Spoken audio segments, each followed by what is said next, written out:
কিছু মানুষকে আপনি যতই চেষ্টা করেন না কিসের জন্য, তাদেরকে আপনি কখনোই বোঝাতে পারবেন না। তাই নিজে থেকেই তাদের পাশ থেকে সরে যাওয়াটাই সবথেকে বুদ্ধিমানের কাজ। পৃথিবীতে সবথেকে নরম জিনিস হচ্ছে মানুষের মন। আর এটা ভাঙতে কখনো কোনো হাতুড়ির প্রয়োজন হয় না। জাস্ট আপনার কিছু অবহেলিত কথাই যথেষ্ট। পৃথিবীতে সবথেকে আপন হলো মা। কেউ যদি তোমাকে অবহেলা করে, তাহলে দোষটা কিন্তু তার না, দোষটা কিন্তু তোমার। কারণ তুমি তার থেকে বেশি আশা করে ফেলেছ। যদি তুমি গরিব হও, তোমার নিজের আত্মীয়রাই তোমাকে পরিচয় দিতে লজ্জা বোধ করবে। আর যদি তুমি ধনী হও, তাহলে দুঃসম্পর্কের আত্মীয়রাও এসে তোমার দুবেলা করে খবর নিয়ে যাবে। সময় থাকতে প্রিয় মানুষটির মূল্য দিও। হারিয়ে গেলে কেঁদে লাভ কি? সম্পর্কটা টিকিয়ে রাখার ইচ্ছেটা যদি দুপাশ থেকেই থাকে, তাহলে কোনো সম্পর্কই ভাঙা সম্ভব নয়। যদি কমে যায় ভালোবাসা, বেড়ে যায় দূরত্ব, বুঝে নিও তুমি প্রয়োজনের থেকে বেশি দিয়েছিলে তার গুরুত্ব। মায়া ত্যাগ করতে শেখো, দেখবে কষ্ট এমনিতেই কমে গেছে। যে যত বেশি ভালো এবং যত বেশি সরল হয়, তাকেই সব থেকে বেশি কষ্ট সহ্য করতে হয়। আর এটাই হচ্ছে দুনিয়ার বাস্তব নিয়ম।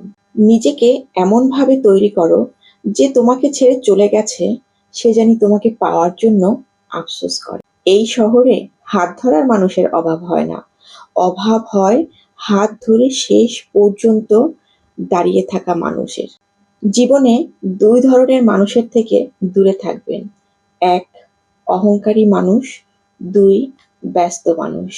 কারণ ব্যস্ত মানুষেরা নিজের ইচ্ছে ছাড়া কথা বলবে না, আর অহংকারী মানুষরা সে তার নিজের স্বার্থ ছাড়া কখনো আপনার সাথে থাকবে না। কিছু সম্পর্ক শেষ হয়েও যেন হয় না শেষ।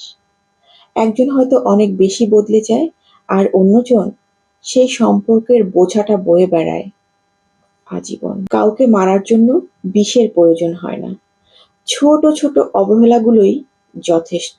গুরুত্ব তাকেই দিও যে তোমার মূল্যটা বুঝে। ঠাট্টার ছলে যে তোমাকে মানুষের সামনে অপমান করে, তাকে তুমি বন্ধু বানিও না। প্রিয় মানুষের সাথে কথা না বলে থাকাটা সত্যিই খুব কষ্টের। ধৈর্য মানুষকে উন্নতি করে, আর রাগ মানুষকে ধ্বংস করে। জীবনে তিনটি কথা মনে রাখবে: যে তোমাকে বিপদে সাহায্য করেছে তাকে কখনো ভুলবে না, যে তোমাকে ভালোবাসে তাকে কখনো ঘৃণা করবে না, যে তোমাকে বিশ্বাস করে তাকে কখনো তুমি ধোঁকা দেবে না। সব সহ্য করা যায়, কিন্তু প্রিয় মানুষের অবহেলা সহ্য করা যায় না। একতরফা ভালোবাসাগুলো হয়তো এমনই হয়, একজন পাগলের মতন ভালোবেসে যায়, আর অন্যজন পাগল ভেবে শুধু অবহেলাই করে যায়। অনুভূতি, ভালোবাসা, মায়া, এগুলো আপনি যত কম প্রকাশ করবেন, আপনাকে মানুষ আঘাত দেওয়ার সুযোগ তত কম পাবে।